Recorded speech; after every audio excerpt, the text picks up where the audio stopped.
You can leave the blade bone in these roasts, and you can cut a chuck roast, a blade, it's called a chuck blade roast, just a bone-in chuck roast, but we typically like to pull the flat irons because they're such a delicious steak. And if you cut a bone-in chuck roast, you don't get your flat irons like this. There's your top blade steak for flat irons.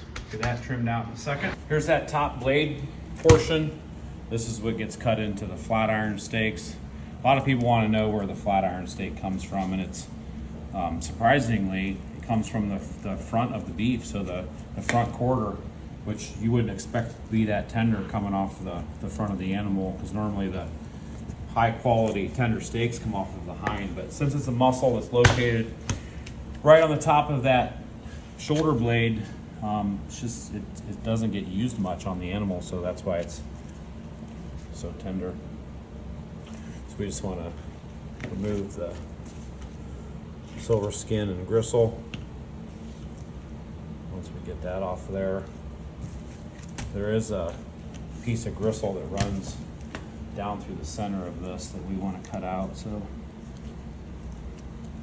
just keep your knife blade nice and flat, and you'll see that gristle right there.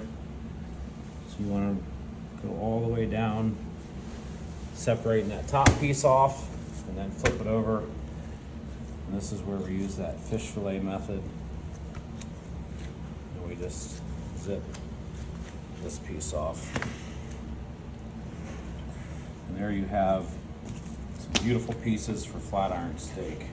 So this one I'm just going to cut up into 3 pieces, like that. And then this one, we can typically get 4, so this one I'm just going to do 4 pieces. So there you have your beef flat iron steaks.